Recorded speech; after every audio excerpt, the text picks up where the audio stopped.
오늘 주시는 하나님 말씀은 요한복음 8장 12절부터 14절 말씀입니다. 우리 같이 한 목소리로 쭉 읽도록 하겠습니다. 시작. 예수께서 또 말씀하여 이르시되 나는 세상의 빛이니 나를 따르는 자는 어둠에 다니지 아니하고 생명의 빛을 얻으리라. 바리새인들이 이르되 네가 너를 위하여 증언하니 내 증언은 참되지 아니하도다. 예수께서 대답하여 이르시되 내가 나를 위하여 증언하여도 내 증언이 참되니 나는 내가 어디서 오며 어디로 가는 것을 알거니와 너희는 내가 어디서 오며 어디로 가는 것을 알지 못하느니라. 아멘. 네, 오늘 아침에는 이 말씀으로 주님 주시는 메시지를 함께 받도록 하겠습니다. 오늘의 말씀은 나는 세상의 빛이니 에고에임이 예수님의 자기서는 두 번째 시간입니다. 어제는 나는 생명의 떡이니 우리의 양식이 되시는 예수님, 나는 주님이 필요합니다. 주님이 나에게 참된 생명을 주시는 참된 양식이 되십니다. 이 고백이 저와 여러분의 진실한 고백이 되시기를 우리 주님의 이름으로 축복합니다. 바로 그 마음에 우리의 영원한 생명, 참된 양식이신 예수님이 임재할 것입니다. 오늘은 빛입니다. 주님께서 스스로를 선포하시기를 나는 생명의 빛이다 이렇게 선포하시는데요. 이 말씀에 담긴 의미가 무엇일까? 먼저는 고발의 의미가 있습니다. 고발합니다. 나는 세상의 빛이니 이 말씀은 내가 이런 존재다. 주님의 자기 선언임과 동시에 이 땅을 향한 주님의 고발입니다. 너희들이 살아가는 세상이 어떤 세상이냐? 그걸 주님이 고발하십니다. 어떤 내용이냐? 이 땅이 어둡다라는 거예요. 이 땅이 어둡다. 내가 보니 너희들이 살아가는 세상은 너무 어둡다. 어두컴컴하고 정말 칠흑같이 어둡다. 그래서 이 땅에는 뭐가 필요하다? 빛이 필요하다. 주님이 지금 그 말씀하고 계십니다. 이 고발의 내용을 먼저 마음에 새기셔야 됩니다. 주님 보시니까 이 땅이 너무 어두운 거예요. 이걸 뒤집어서 말하면 뭔가 하면 인생들아 너희는 어둠 가운데 살고 있느니라. 이 고발입니다. 우리 인생에 대한 고발이기도 합니다. 오늘 본문이 요한복음 8장이죠. 8장 12절부터 그렇게 읽었는데 이어지는 9장에 좀 눈여겨보아야 될 사건이 하나 나옵니다. 맹인이 눈을 뜨는 사건이 9장 바로 다음 장에 소개가 됩니다. 나면서 맹인으로 태어난 분인데요. 이분은 한평생 어둠 속에 산 거죠. 자기 얼굴을 한 번도 제대로 본 적이 없어요. 그런데 주님의 치유로 이분이 눈을 뜨게 됩니다. 그 사건이 바로 뒤에 이어지게 됩니다. 바로 이 맥락에서 주님이 선포하시는 말씀입니다. 요한복음 읽을 때는 전후 문맥을 잘 보셔야 됩니다. 이 맥락에서 주님이 선포하시기를 내가 세상의 빛이다. 지금 그 말씀을 하고 있습니다. 이게 무슨 말인가 하면 그 사람만 맹인이 아니라는 거예요. 바로 뒤에 눈뜰 그 사람만 맹인이 아니고 이 땅 모든 사람들이 맹인이다. 그분은, 그 맹인은 이 땅 모든 인생의 대표다. 바로 그런 의미를 갖고 있습니다. 주님이 세상을 고발하시기를 내가 보니 세상은 칠흑 같은 어둠 가운데 있다. 그리고 이 땅을 살아가는 모든 인생은 그 사람처럼 모두가 어둠 가운데 있는 맹인이다. 자기 얼굴 한번 제대로 못 보고 살아가는 맹인이다. 바로 이것이 주님의 고발입니다. 사람들이 이 말을 좋아했을까요? 싫어했을까요? 당연히 싫어하죠. 이 말 듣고 좋아할 사람 아무도 없어요. 다들 싫어합니다. 특히 바리새인들이 안 좋아했습니다. 자기들은 굉장히 눈이 밝다고 생각했어요. 나름 똑똑하고 지혜롭다고 생각한 사람들이기 때문에 주님의 말씀을 도저히 받아들일 수가 없었습니다. 그래서 이 사람들이 반기를 듭니다. 그게 오늘 대화의 내용인데요. 13절에 바리새인들이 이르되 네가 너를 위하여 증언하니 너의 증언은 참되지 아니하도다. 예수 당신의 말을 우리가 믿을 수가 없어. 왜냐? 당신이 자기 자신에 대해서 증언을 하고 있지 않소. 자기가 이렇다라고 말을 한다는 것은 그건 신빙성이 없어. 유대인 전통에 어떤 말이 신빙성을 얻으려면 두세 증인이 있어야 된다. 이게 있습니다. 모세율법에 나옵니다. 재판을 할 때에도 참 지혜롭죠. 어떤 사람이 내가 이런 걸 보았다 할 때는 자기 혼자 이야기해서는 안 됩니다. 두세 사람이 같이 이렇게 합세를 해줄 때 그 말이 의미를 가지게 되는데 예수 당신은 지금 혼자 내가 이런 뭐다 이렇게 이야기하고 있으니 그걸 믿을 수는 없어. 사실 당시로서는 꽤 설득력이 있는 주장입니다. 이 쪽수가 안 된다는 거죠. 혼자 그래 떠들어 가지고는 안 된다 이렇게 이야기를 합니다. 그런데 다른 유대인 같으면 여기서 접었을 것입니다. 왜냐하면 모세율법이 나오니까. 그런데 주님이 밀리지를 않습니다. 강하게 또 반격을 가합니다. 왜냐하면 오늘 주님이 작심하고 오셨거든요.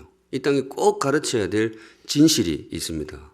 14절에 예수께서 대답하여 이르시되 내가 나를 위하여 증언하여도 내 증언은 참되다. 내 혼자 내가 어떻다고 이야기해도 내 말은 참되다. 이유가 뭔가 하면 뒷부분 같이 읽을게요. 시작. 나는 내가 어디서 오며 어디로 가는 것을 알거니와 너희는 내가 어디서 오며 어디로 가는 것을 알지 못하느니라. 너희들이 쪽수가 많다는 것을 내가 인정한다. 우르르 모여 있으니까 인정하는데 그런데 너희들에게는 치명적인 약점이 하나 있다. 너희는 인생이 어디서 와서 어디로 가는지를 모르지 않느냐. 너희 중에 인생을 아는 인간이 있느냐? 아무도 모르지 않느냐. 너희는 하나같이 인생을 살면서도 삶을 살면서도 이 인생이라는 것이 어디서 와서 어디로 가는지를 모르지 않느냐. 너희들은 뭔가 하면 맹인들이 함께 모여있는 그 삶이 아니냐. 너희는 어둠 속에 있다. 이게 바로 주님의 주장입니다. 혹시 공감이 되십니까? 예, 이게 공감이 되기를 바랍니다. 생각하면 정말 그렇거든요. 예수님이 인생에 대해서 훅 들어옵니다. 우리 잘 모르잖아요. 인생 잘 몰라요. 인생이 어디서 와서 어디로 가는지를 몰라요. 나도 모르고 너도 모르고 어려서 이게 궁금해서 어른들한테 물어보면 뭐예요? 어른들도 몰라요. 그냥 살아 이렇게 이야기하죠. 대학 교수도 몰라요. 한평생 인생을 연구하는 묵상하는 철학자들도 몰라요. 인생이 어디서 와서 어디로 가는지를 모릅니다. 너 자신을 알라. 서양 철학 2000년의 주제인데 아직도 답이 안 나와요. 인생이 어디서 와서 어디로 가는지를 모릅니다. 우주선은 만들고 스마트폰은 기가 막히게 만드는데 딱 잡아놓고 인생이 어디서 와서 어디로 갑니까? 여기에 대해서는 아무도 대답을 못해요. 그냥 모르고 그냥 사는 거예요. 그러니까 주님 말씀이 맞아요. 바리새인들이 굉장히 뜨끔했을 거예요. 너희들은 어둠 가운데 살고 있다. 성도 여러분, 인생이 그렇습니다. 이게 정말 겸허히 들어오기를 바랍니다. 내 인생이 그래요. 그런데 아는 분이 있다라는 거예요. 인생이 어디서 와서 어디로 가는지를 안다. 그리고 나는 안다. 나는 어디서 와서 어디로 가는지를 안다. 그분이 누구시라고요? 우리 예수님입니다. 예수님 스스로를 그렇게 소개를 하십니다. 나는 세상의 빛이니 이게 그 말입니다. 이 땅의 인생들 아무도 모르지 않느냐. 인생이 어디서 와서 어디로 가는지를 모르는데 나는 안다. 나는 인생이 어디서 와서 어디로 가는지를 안다. 그래서 내가 빛이다. 그리고 내가 너희들의 인생의 진실을 일러줄 수 있다. 내가 알기 때문에 인생이 어디서 와서 어디로 가는지를 내가 알려줄 수 있다. 그래서 주님께서 말씀하시기를 나는 세상에 뭐라고요? 세상의 빛이다. 이 어두운 세상에 내가 빛이다. 어떻게 인간적으로 보면 굉장히 교만하게 보일 수도 있습니다. 그런데 우리 사랑하는 샘물 성도 여러분, 믿음으로 받으실 분은 이 주의 말씀을 인생의 진리로 받으시기 바랍니다. 네, 주님은 빛이십니다. 주님은 인생의 빛이시고 나의 빛이십니다. 빛 대신 주님께로 나오시기 바랍니다. 그래서 우리도 알고 살기를 소망합니다. 뭘? 인생이 어디서 와서 어디로 가는지 인생의 참 진실을 알고 살아가는 정말 행복한 인생 되시기를 우리 주님의 이름으로 축복합니다. 아멘. 근데 물론 이게 간단치는 않습니다. 예수님이 정말로 빛인지 예수님이 우리 인생 모르는 건 알아요. 저도 말씀 준비하면서 정말 모르는 것 같아요. 인생은 몰라요. 어디서 가서 노래도 있잖아요. 인생은 어디서 와서 어디로 가는가. 이게 모르는 거죠. 그런데 정말로 예수 저분은 알고 있을까? 이걸 우리가 어떻게 알 수 있냔 말이죠. 예수 저분은 정말로 인생이 어디서 와서 어디로 가는지 인생의 참 진실을 알고 있을까? 이 과정이 쉽지는 않습니다. 그런데 이렇게 말씀드릴 수가 있습니다. 이게 복합적으로 이루어집니다. 동시에 이루어집니다.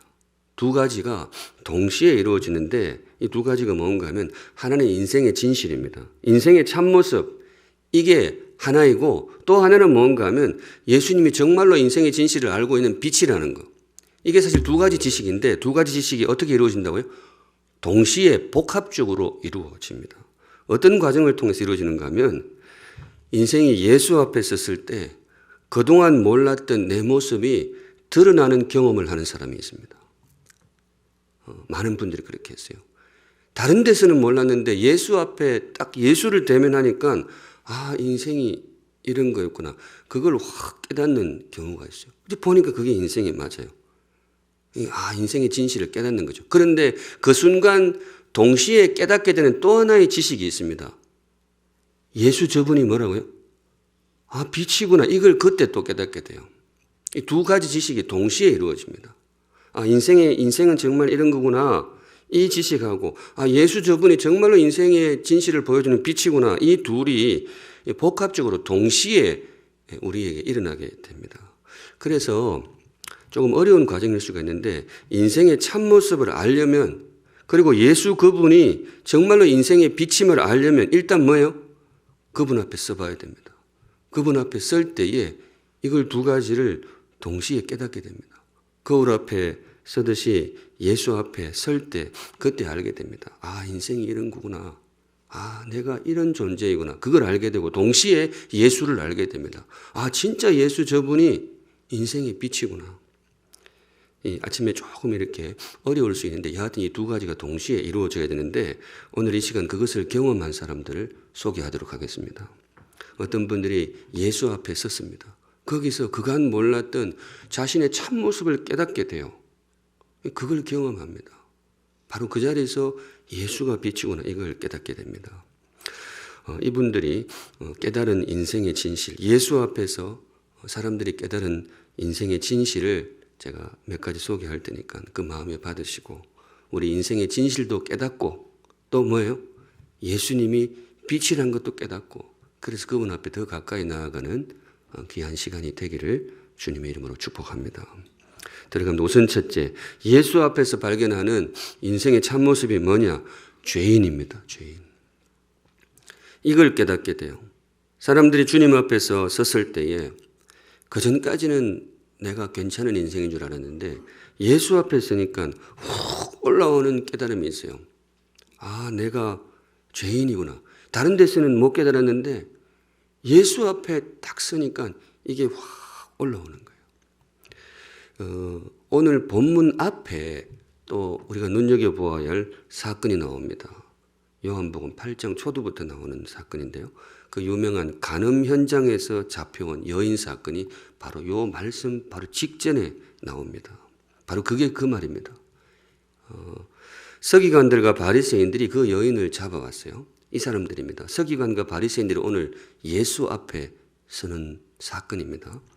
간음 현장에 있는 여인을 잡아와가지고 예수님께 끌고 옵니다. 좀 목표가 있었어요. 오늘 이 간음한 여인을 처벌도 하고 동시에 저 예수를 한번 공경에 빠뜨려야 되겠다. 자기들 자꾸 공격하니까 서기관과 바리새인들이 이렇게 오늘 나를 잡아서 간음 현장에 있는 여인을 붙잡아 온 거죠. 그래가지고 예수 당신이 랍비 같은데 이 여인을 어떻게 해야 되겠소? 여러분들 상황은 아실 겁니다. 이 돌로 치라 이렇게 이야기하면 저 사람도 비정한 사람, 비정한 예수 이렇게 된 것이고 돌로 치지 마라 이러면 율법을 어긴다라고 올무를 딱 잡는 그런 작전을 짜서 데리고 온 거예요. 그래서 예수 당신 이 여인을 어떻게 할까요? 서기관과 바리새인들이 묻습니다. 그때 우리 주님이 하신 유명한 말씀이 있죠. 7절에 너희 중에 뭐예요? 죄 없는 자가 돌로 치라. 주님이 말씀을 하셨어요. 굉장히 귀한 말씀입니다. 너희 중에 죄 없는 자가 돌로 치라. 이게 어떤 순간인가 하면 그 서기관과 바리새인들이 진짜 예수 앞에 서는 순간입니다. 말씀과 함께 예수 앞에 서요. 성도는 그 다음 장면이 어떻게 되죠? 그래서 죄 없는 자기들이 돌로 쳤습니까? 못 칩니다. 아무도 못 칩니다. 9절 같이 읽습니다. 시작.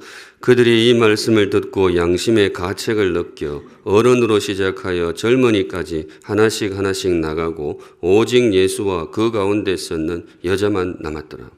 사람들이 다 떠나버렸어요. 양심의 가책을 느껴. 이거 매우 상징적인 사건입니다. 굉장히 상징적인 사건인데 뭐냐? 인생이 예수 앞에서 자신이 죄인임을 깨닫는 겁니다. 바리새인과 서기관들이 그 여인을 잡아올 때만 해도 자기들은 누구라고 생각했어요? 의인이라고 생각했습니다. 굉장히 잘난 사람, 이 사회의 지도층이라고 생각했어요. 그렇게 생각했습니다. 자기들은 누군가를 심판하고 누군가를 지도하고 그리고 굉장히 잘난 사람들이라고 생각했어요. 그런데 예수 앞에 섰습니다. 예기치 않은 이 상황 속에서 이분들이 그동안 깨닫지 못하던 자신의 참모습을 대면하게 됩니다. 차마 돌로 들어 칠 수가 없어요. 왜냐? 가슴 속에 훅 올라오는 내면의 목소리가 있어요. 내가 누구다? 죄인이다. 이게 올라온 거죠. 평소에는 이 사람들이 그런 생각 안 했습니다. 굉장히 잘난 사람들이에요. 그런데 오늘 이전까지 잘 몰랐던 그 내면의 진실이 올라오게 됩니다. 그래서 돌 던져버리고 돌아갑니다. 왜냐? 깨달음이 온 거예요. 내가 죄인이구나. 성도 여러분, 이 사람들 이걸 어떻게 깨달았을까요? 조금 더 정확하게 여쭈어보면 이걸 어디서 깨달았을까요? 예수 앞에서 깨달았습니다. 이 사람들이 예수 앞에 섰을 때에 이 사람들이 그동안 감기였던 눈이 뜨지고 그동안 보지 못했던 자신의 참모습을 보게 됩니다. 내가 죄인이구나. 그 좀 전에 앞에서 소개했던 맹인이 눈뜬 사건 있잖아요. 맹인이 눈뜬 사건하고 오늘 이 간음한 여인 끌고 왔던 이 사건은 사실 같은 사건입니다. 눈을 뜨는 거예요. 9장에는 맹인이 눈을 뜨고 이 8장 간음한 여인 사건에 있어서는 바리새인이 눈을 뜹니다. 물론 이 사람들이 이 진실을 계속 억눌러요. 그런데 이 순간 이 희미한 빛을 본 거예요. 내가 죄인이구나. 우리 사랑하는 샘물 성도 여러분, 저와 여러분에게도 이 귀한 깨달음의 시간이 꼭 임하시기를 우리 주님의 이름으로 축복합니다. 그래야 어둠에서 벗어날 수 있어요. 내가 죄인이라는 사실 깨달아야 됩니다. 어디서 깨달을 수 있느냐? 예수 앞에서 깨달을 수 있습니다. 예수 앞에 섰을 때에 이 귀한 깨달음 품으시고 주님께로 나아가는 복된 인생 되시기를 주님의 이름으로 축복합니다. 한 걸음 나가서 두 번째, 예수 앞에서 드러나는 삶의 진실이 뭐냐? 요거는 참 귀한 깨달음인데요. 우리가 사랑받는 존재라는 진실입니다. 인생이 사랑받고 있구나. 그래서 제가 이 둘을 합했어요. 사랑받는 죄인. 조금 어색한 조합인데 이게 인생의 진실입니다. 나는 죄인인데 참 죄인이라서 참 슬픈데 그런데 내가 사랑받고 있구나. 이 묘한 진실을 깨닫게 됩니다. 어디서 깨닫게 될까요? 예수 앞에서 깨닫습니다. 예수 앞에서. 오늘 이걸 경험한 사람이 있습니다. 이 여인입니다. 간음 현장에서 잡혀왔던 이 여인, 굉장히 부끄러움 가운데 왔을 거예요. 누가 봐도 지는 죄인이니까. 그런데 오늘 새로운 깨달음을 얻게 됩니다. 나는 분명히 죄인인데 나도 뭐예요? 사랑받고 있구나. 내가 사랑받는 존재이구나. 이걸 어디서 깨달았을까요? 예수 앞에서 깨닫습니다. 오늘 그 사건입니다. 우리 사랑하는 샘물 성도 여러분, 우리가 꼭 깨달아야 할 인생의 진실. 우리는 죄인입니다. 그래서 참 부끄러운 인생이 맞아요.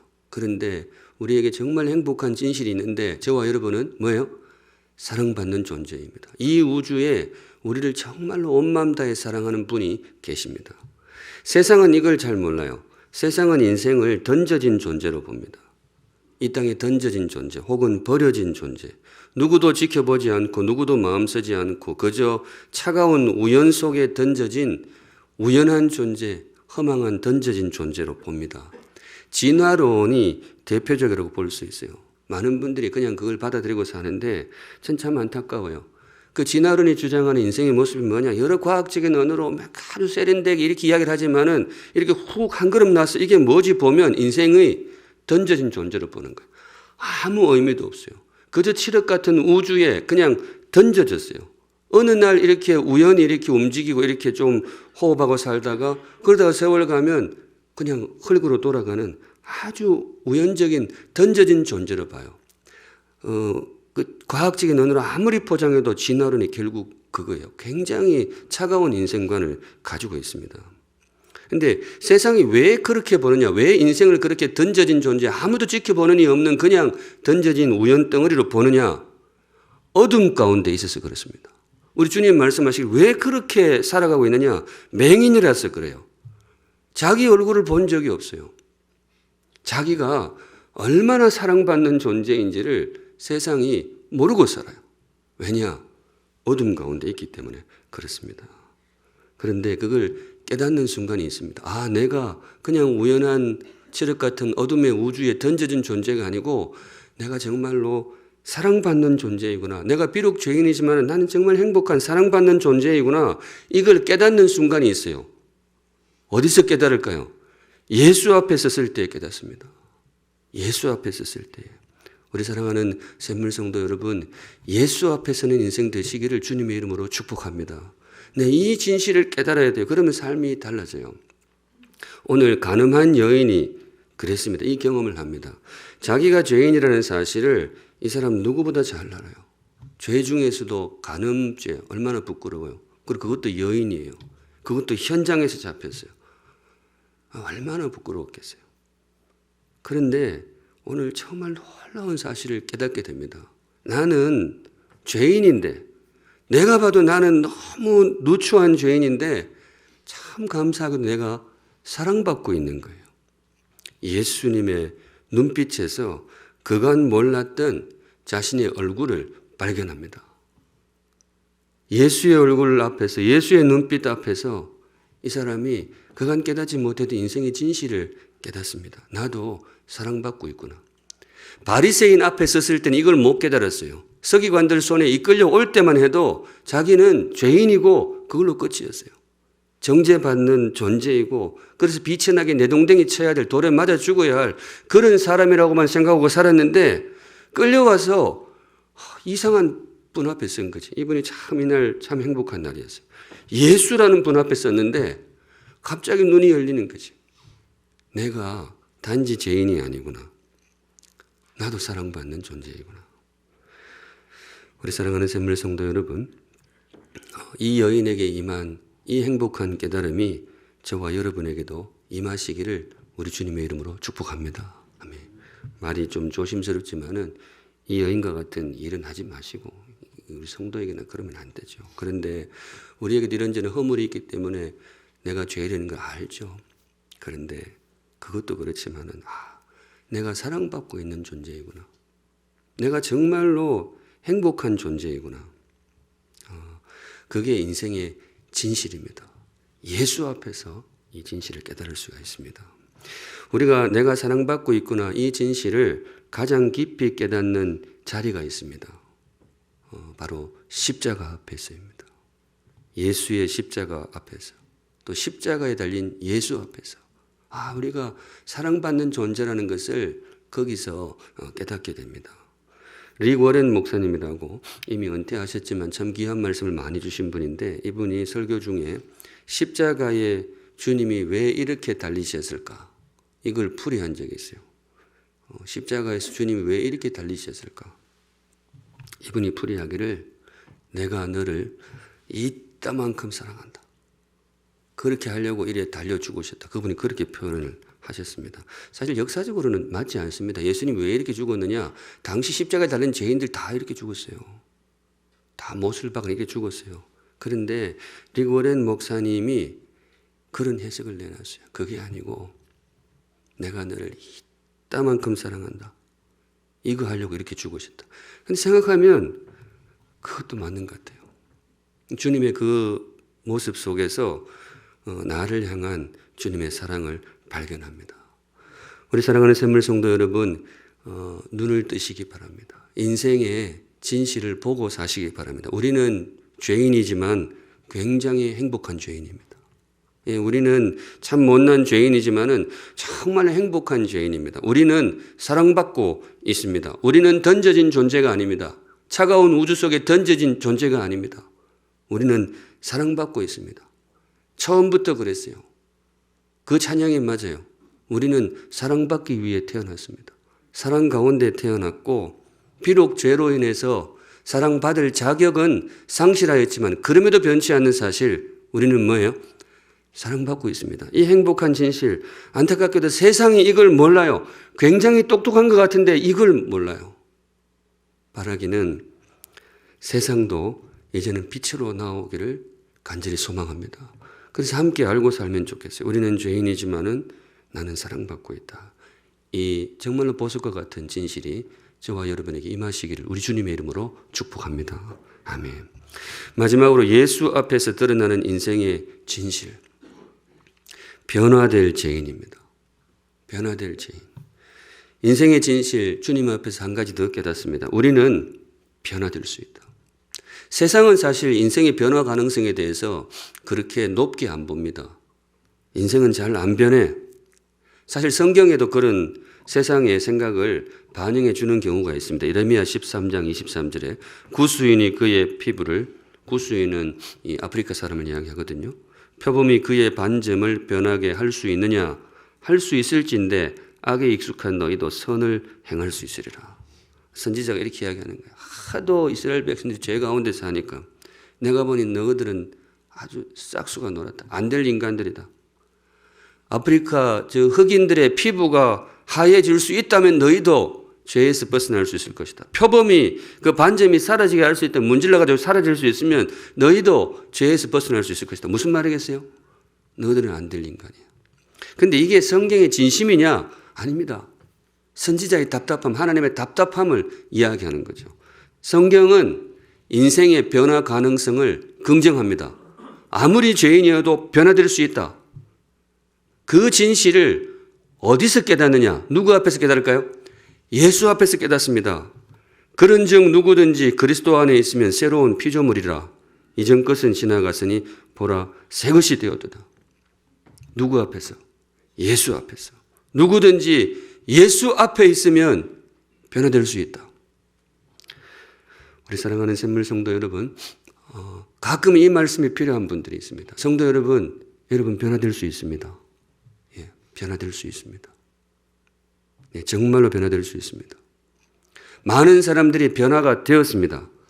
아무리 다른 데서 변화가 안 되었는데 예수 앞에 섰을 때에 변화된 인생들이 굉장히 많습니다. 가늠한 여인도 변했습니다.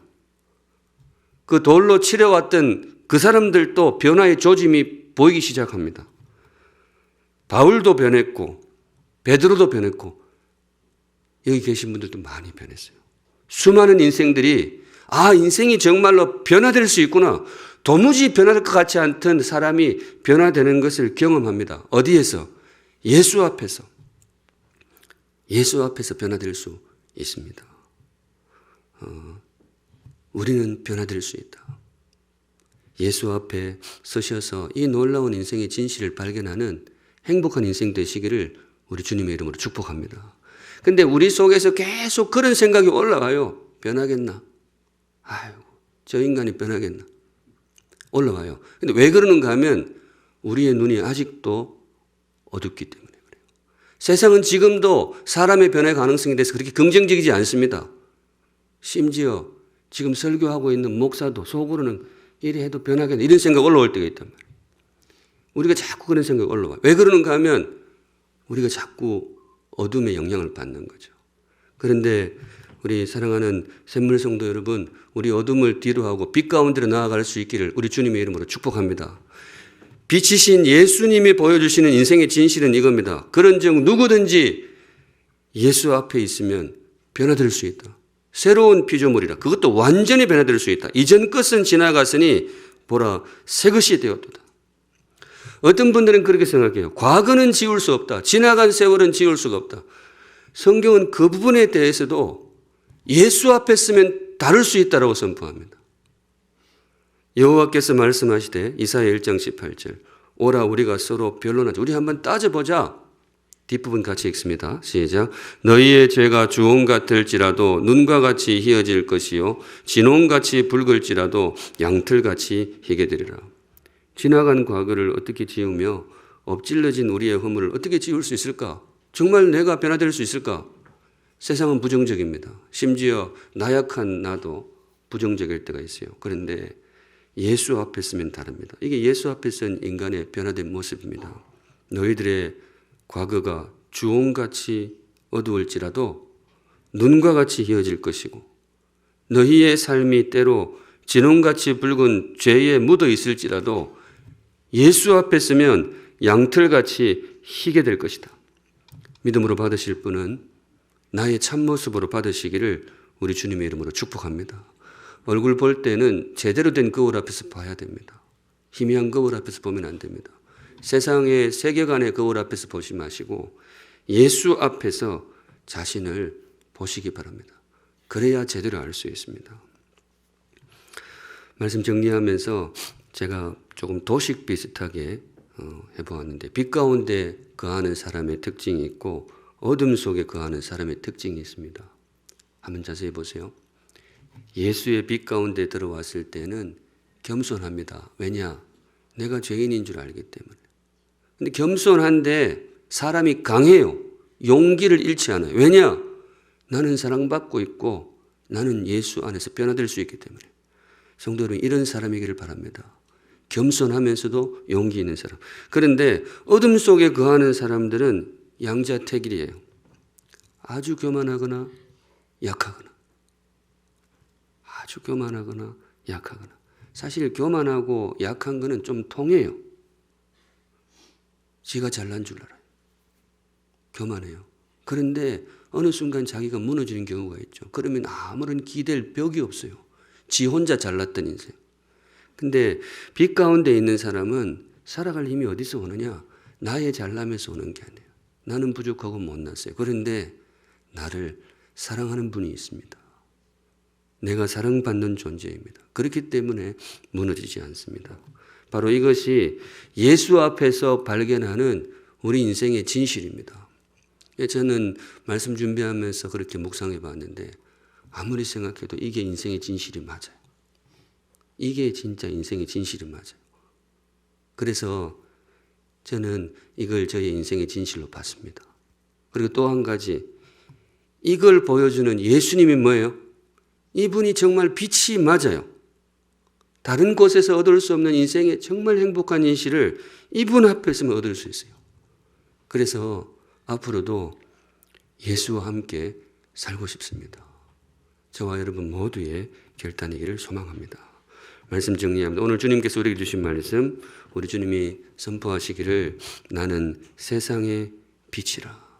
예, 주님이 빛이 많습니다. 그 빛 안에서 우리의 참모습이 드러납니다. 성도 여러분, 우리는 죄인입니다.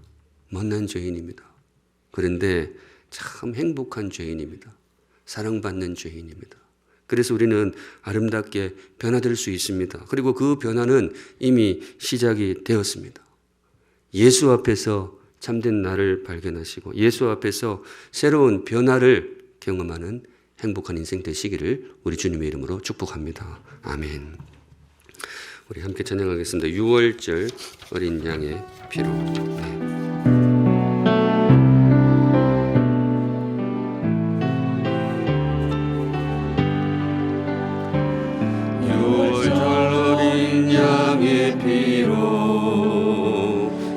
삶의 문이 열렸네. 저 어둠의 권세는 이미 없네. 주 보혈의 능력으로 원수가 나를 정죄할 때에도 난 의롭게 설 수 있네. 난 더 이상 정죄함 보혈 아래 있네. 난 주 보혈 아래 있네. 그 피로 내 죄 사했네.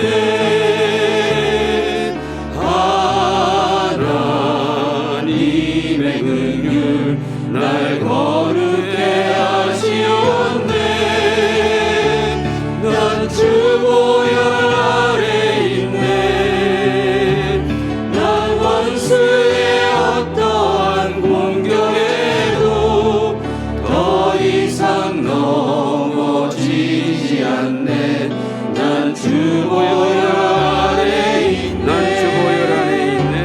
난 주 보혈 아래 있네.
예수 앞에서 보았으면 좋겠다. 특별히 십자가에 달리신 예수. 십자가는 이 세상을 향한 고발이죠. 너희들 이렇게 죽어야 할 죄인이야.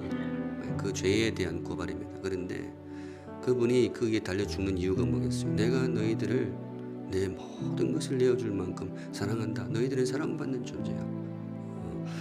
나를 제대로 보는 최고의 거울은 예수 십자가라고 믿습니다. 예수 십자가 앞에 살아가시는 우리 복된 샘물 성도들 되시기를 주님의 이름으로 축복합니다. 우리 마음에 새기시면서 한 번 더 찬양하겠습니다. 6월절 어린 양의 피로. 6월절 어린 양의 피로 나의 삶의 문이 열렸네. 저주의 권세는 이미 없네. 주 보혈의 능력으로 원수가 날 정죄할 때에도 난 의롭게 설 수 있네. 난 더 이상 정죄함 없네. 난 주 보혈 아래 있네. 난 주 보혈 아래 있네. 그 피로 내 죄 사했네.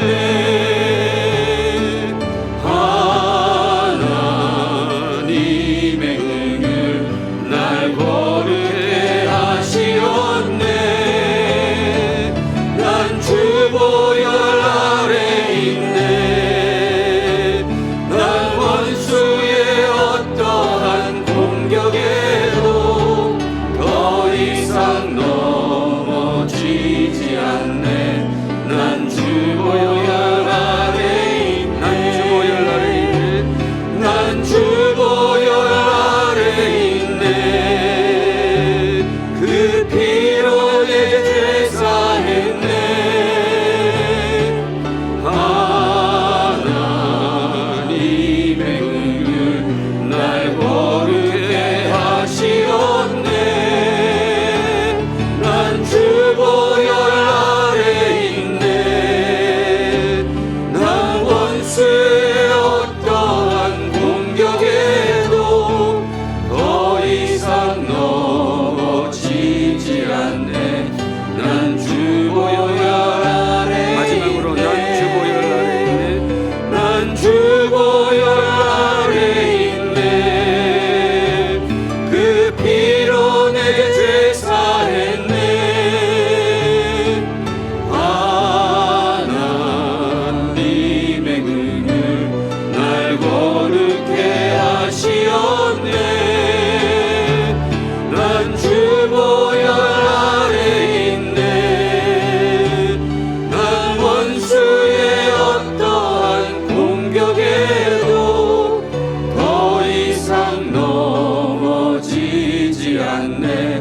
난 주 보혈 아래 있네. 네, 우리 함께 기도하실 때에 다짐하시면서 그렇게 기도하시면 좋겠습니다. 주님, 저는 이제 내 얼굴을 볼 때 반드시 예수 앞에서 보겠습니다. 다른 그 어떤 세상 거울이 아니고 예수 앞에서 예수님이 보여주시는 나의 모습을 진실로 알고 살겠습니다. 내가 죄인입니다. 그런데 내가 진짜 행복한 죄인입니다. 주님의 사랑 가운데 있는 죄인입니다. 그래서 정말 아름답게 변화될 줄로 믿습니다. 나를 볼 때도 이 거울 앞에서, 저 사람을 볼 때도 이 거울 앞에서 보고 그렇게 살기를 원합니다. 함께하여 주시옵소서. 다 같이 기도하시고 주님과 함께 시간 보내시고 마무리하도록 하겠습니다. 기도하겠습니다. 거룩하신 주님, 우리 성도들과 함께 예수의 거울 앞으로 나아가